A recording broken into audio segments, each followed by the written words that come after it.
Sawa Bakari. Nilikutumia audio mrefu. Sikukwambia essentiel. Information ya hivi sasa tuko naongea hapa mimi na wewe hapo kuna sikia sauti hapa. M23 iko na kombana na FARDC mu axe ya Fizi Kalemi. Hapana information ya jana au ya kesho, ya tout de suite. M23 iko na kombana na FARDC mu axe ya Fizi Kalemi sur le haut plateau. Mtu wote mwenye anajua ile mangambo ya Sud Kivu ile, anajua ile mao plateau. Ile mao plateau ya Abubakar inaingia paka Manyema kwetu. Kule kwa Salama bila kule ndio karibu na kule kwetu kule. Banafungula deux fois à partir ya maintenant tuko naongea hapa. Donc sasa nilikutumia hiyo audio nilikuwa sipate information. Mimi tukukata ndio napata information. Banafungula deux fois. Banaingia ku axe ya Manyema ya kuprogresser vers Kindu na banaingia mu axe ya Fizi Kalemi. Ya tout de suite. Tena iko ni reclamation yenyewe gouvernement ndio konalia. Haina situation kutoka kwa ngambo M23 ou affirmation kutoka kwa M23 pana. Ni ulo mikombero. Ule journaliste mwana kwa proche ya nani ya Chilombo. Ndio mwenyewe iko nafanya ile madeclaration ya kujilamante ke bale batu banaanza kuprogresser vers Kalemi. Leo banakuwa mu axe ya Fizi vers Kalemi, de l'autre côté banaingia sur le haut plateau banaingia ba progresser vers Kindu.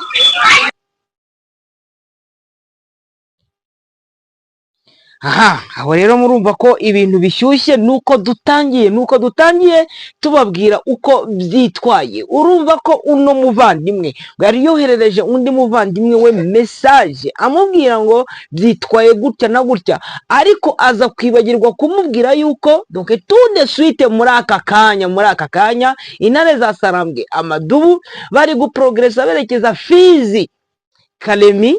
Iyindi frongo bogiye gufungura urundi rugamba rugiye kubera muri axe Manyema vers Kindu. Nukuvuga ngo guhera muri aka kanya hejuru bita muri ya misozi ya Haut Plateau intare za Sarambwe zimeze nareje wenda ngende ngasobanurira abatumva ngo ntabwo nigeze n'igiswahili kugira ngo babyumve neza. Ngo information cyangwa amakuru y'aka kanya turi kuganira, ngo aka kanya turi kuvugana ngewe nawe, M23 ngo M23 na iri kurwana na FARDC muri axe ya Fizi Kalemi. Ngo ntabwo ari amakuru y'ejo, ngo ni amakuru y'aka kanya.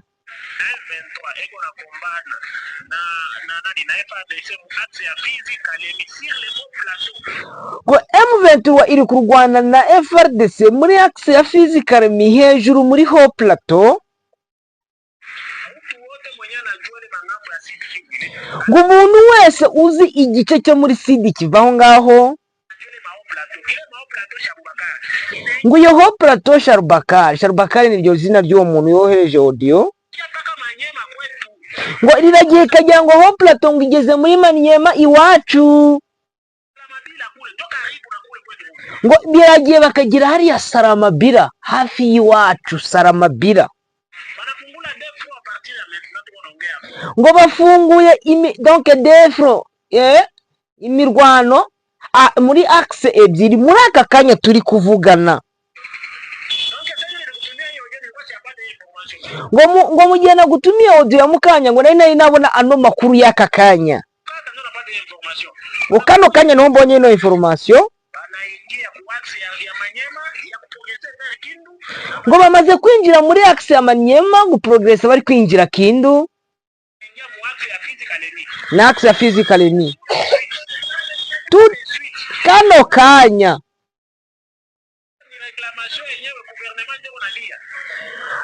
ngo ni reclamation ngo guverinoma yo yonyine iri kurira, iri gutabaza, iri gusakuza. Ngo ntabwo na makuru ari kuva kuri M23 ngo cyangwa ari kuva muri AFC ngo apana, ngo na makuru ari kuva muri guverinoma ubwayo. Aha, ngo ni wa mu journaliste ngo uri hafi pro Gisegeti, hafi ya Gisegeti bamwita Micombero. Micombero abantu baramuzi.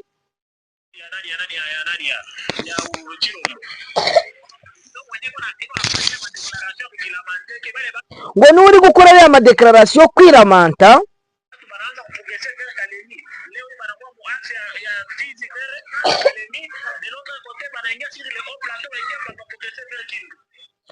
ngo niwe ukomeje kurekarama ari kuvuga uko byitwaye. Muri kumva ko ibintu birashyushye rero, ibintu ni inkuba, urugamba no rwaba urugamba, intare zasarambwe no zajya gukora urugamba rukomeye. Hano yarangije anavuga ati ngo baribeshya bakavuga ngo M23 ngo yavuye muri Uvira ngo ariko yamaze gufungura intambara ahandi.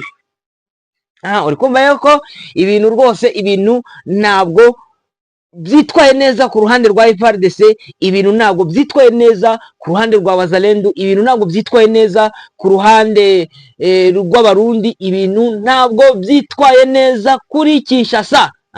Ibingibi mbabwira ngo politike ni umukino w'umwanda, ariko rwose namwe ni umukino w'umwanda kandi ni umukino urimo ibyinshi byo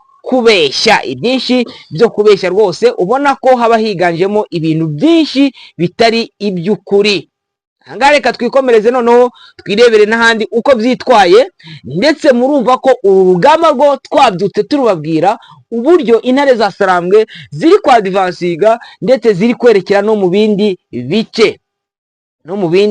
Inteko ishinga amategeko y'u Burayi yari gushinja u Rwanda gutesha agaciro amasezerano ya Washington isaba ibihano bikomeye, isabira u Rwanda ibihano bikomeye. Ibingibi by'abazungu ngewe Clever Bemba namaze kubirambirwa. Abazungu ni bajye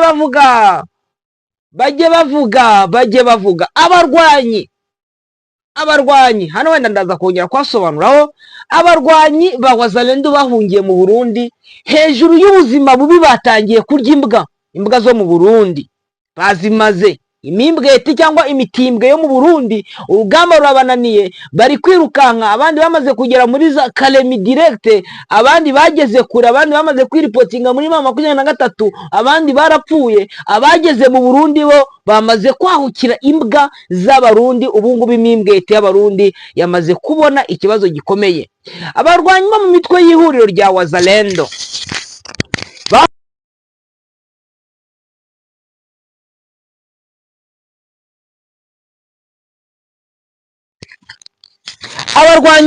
bo mu ihuriro rya Wazalendo bahungiye mu Burundi igihe umujyi wa Uvira ufatwa n'umutwe wa Alliance Fleuve Congo Mouvement du 23 Mars tariki 9 z'ukwezi kwa 12 2025. bari mu buzima bukomeye kubera ikibazo cy'ibiribwa. Amakuru aturuka mu kigo cya gisirikare cya Mwaro aho abarwanyi bacumbikiwe avuga ko bamwe bagezeho bagura imbwa bakazirya kubera kubura amafunguro ahagije, abandi bagatoroka bakajya kuziba imbwa. Amakuru avuga ko ibyangombwa by'ibanze mu kigo cya gisirikari bahitishijwemo bidahagije, ndetse ibura ry'amazi rituma bajya kogera mu mugezi uri hafi yaho. Rimwe na rimwe abaturage babibona ibibazo by'ibiribwa bitandukanye no kubura ibiryo, cyane cyane ubuzima bw'abasivile b'abanyekongo bari mu Burundi.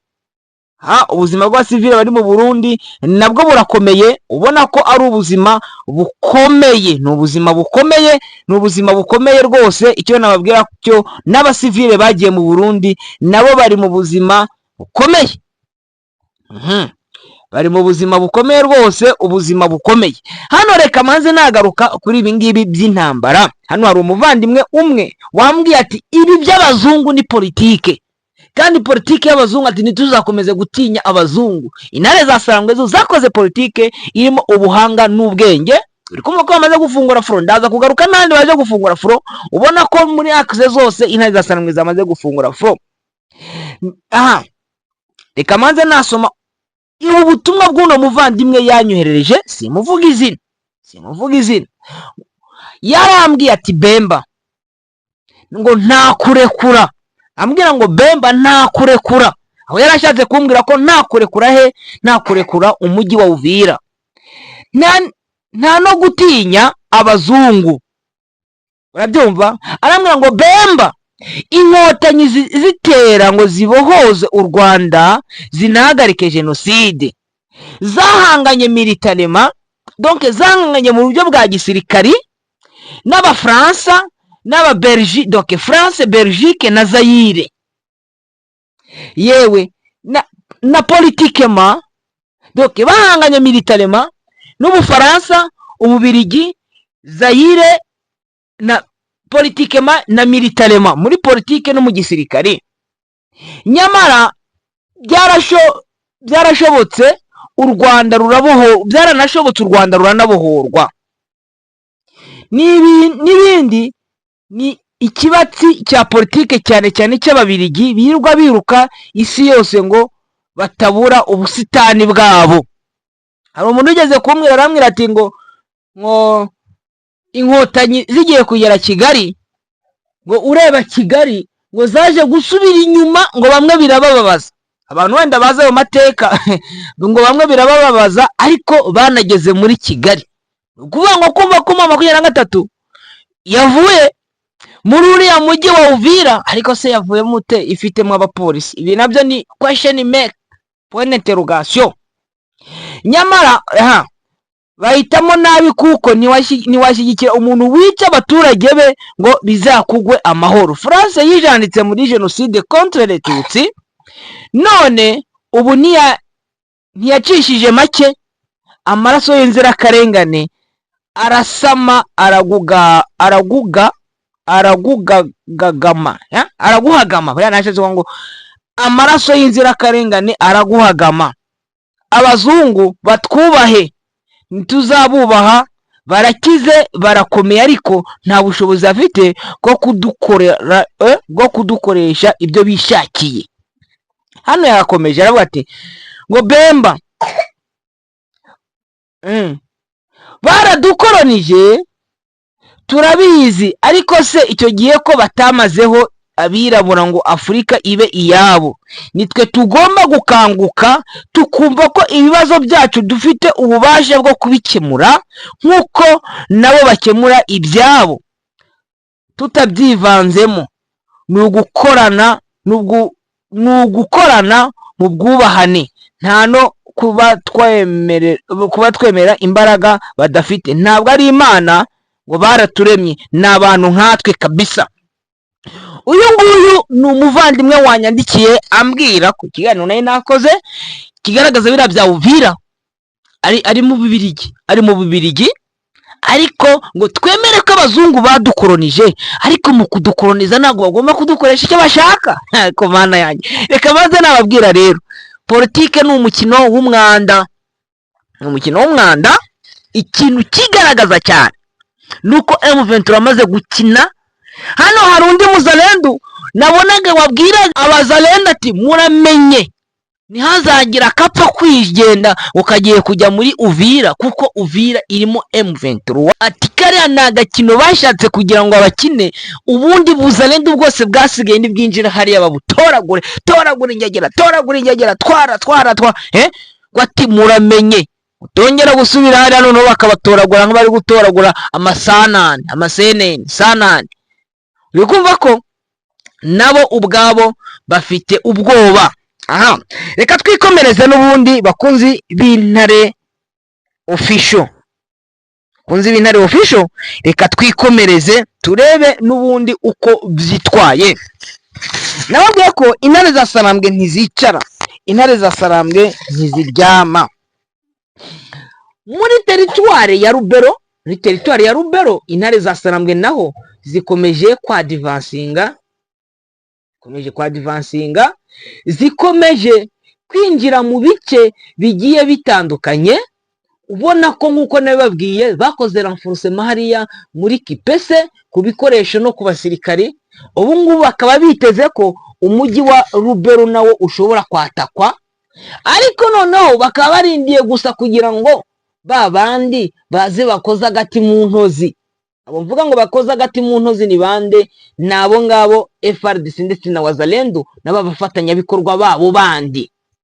Muri axe ya Walikale intare za Sarambwe hari ibintu bibiri bari gusubiranamo bo ubwabo, wazalendo usiri wazalendo, FRDC na wazalendo. Ni ukuvuga ngo mubyibuke muri Uvira, kugira ngo Uvira intare za Sarambwe ziyinjiremo, ubwabo basubiranagamo bwa bundi bwitwa bwa fyeka haduwi, bariya ba Makanakika. Ariko Makanakika we icyo nababwira kimwe, je vous dis la vérité, Makanakika natiripotinga arafatwa, kuko intare za Sarambwe ewane amakuru ya Baraka nayo wenda ntago nayavuze wenda, ariko ndaza kuyavugaho. Intare za Sarambwe hariya muri Kipese ubona ko zirindiye kugira ngo bakoze agati mu ntozi.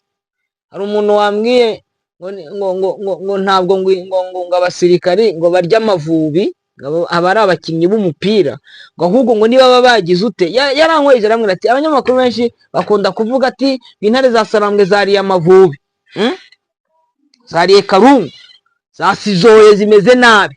Nuko ngo hariya zirindiye gake gusa kugira ngo bakoze agati mu ntozi, ubundi intare za Sarambwe zikwereka ukuntu zigiye kuvugutira umuti icyo bita FRDC na wazalendo. Kuvuga ngo muri Reaxe naho abaturage bari muri Rubero centre, abaturage bari Butembo biteguye ko isaha ku isaha n'ubundi bagomba kugira ute, bagomba kwava. Ariko reka nongere ngira inama abaturage nkunda, abaturage nishimira, bakongomani bagenzi banjye, fura za Kongo, intambara ya liberation nagukurikira route nationale. Intambara ya liberation ntabwo ugenda ngugiye ku bibuga by'indege, intambara ya liberation ntabwo ugenda ngugiye kuko baba bakeneye kugira ngo abari kuribera baba bari kugira ngo bafate bya bikorwa remezo byiza bikomeye, bakomeze bafate umuhanda, bafate amasantere. Ni ukuvuga ngo uribreka bantu bo muri Rubero, muzibreke nejo bundi rwose muzibreke. Numara kwibreka ubundi umenye icyo ugukora bukanya intare za Sarambwe mwongere mwigarukire. Hari umuntu njyambwira uwavuye Bunagana yiruka, ubu ngo bakaba maze kugera Rubero azagarukira he? Ejo bundi mwabonye umukapiteni witwa Mugabo, kapiteni Mugabo uvuga ururimi rw'ikinyarwanda yishwe hariya muri Rubero, bamuziza ngo ari kugambana, ngo ari kuvugana na M23. Ni ukuvuga ngo guverinoma ya Kinshasa iri muri gahunda yo kumara, yo kurimbura, yo kwica uvuga ururimi rw'ikinyarwanda wese. Mwabonye umudepite muri Kinshasa bano bavuye muri Nord Kivu na Sud Kivu muri Kivu wagiye kurekarama umushahara, mwabonye ibyo babakoreye, barabakubise babarema ibigumu. Hari umudepite nabwiye uri Rubero ndamubwira ati ngo ariko ngo mwabonye ibintu bari kubakorera koko nango mugakomeza kubiruka inyuma. Yarambwiye cyakora no guverinoma ntigira ishimo. Indi axe rero intare za Sarambwe, axe warikare, ni ukuvuga ngo mu gitondo ushobora kumva ngo pinga yabaze kubatonda. Pinga ibibunda byari bihari bya gisirikari, ibibunda byakoreshwaga na FRDC nabyo bitangiye kuvanwamo. Mwagiye mubibona muri Uvira, sibyo? Uburyo bagiye bafata imbunduki bakazikuramo bakazijyana hehe, bakazijyana mu Burundi. Ubundi izindi ni imodoka, uriya guverineri ariko n'ubu arafunzwe, azipakiza nawe imodoka zijyana za Makobora ndetse n'ibikorwa n'ibifaru byari biri hariya, n'izindi modoka za gisirikare bikomezanya Makobora. Ariko intare za Sarambwe ziri kugenda zibisatira. Nitwiyibagize ko uriya mujyi yaba Maniema muri Kalemi intare za Sarambwe ziri kwerekerayo, ariko bakaba bamaze gufunga kariya kabuga ga aerodrome iri Maniema iri Kalemi. Inzira bakaba bamaze kuzitira ko nta munzi igomba kwinjira cyangwa muzarendo cyangwa mu FRDC wari uri muri iriya axe. Uri kumva ko nabo ubwabo ntabwo biboroheye kuko bari kwisubiraniramo, sibyo? Bari kwisubiraniramo ubwabo. Ikindi urabuza umuntu guhunga. Ndabyibuka hari igihe bari batanze itangazo baravuga ati icya kindi cyitwa cya Justin Bitakwira namubonye n'ubundi arira kiri kuvuga, ariko buno ko atakivugara ko yacecetse, avuga ati umuturage n'umusirikare uzongera guhungira akajya mu Burundi atazahura n'ibibazo. Ngaho nibagende bafate bariya batangiye kurya imbwa hariya mu Burundi, noneho babafunge kubera ko bahunze, bongere bababwire ngo nibagaruke. Mu gihe yongeye kurira aravuga ati nye wazalendo ntabwo mwageraga ku muhanda, ati se mushaka ngo abaturage ngo batangire koko guhamagara M23? Barayihamagaye kandi barayishimiye, n'ubundi izaguma muri Uvira.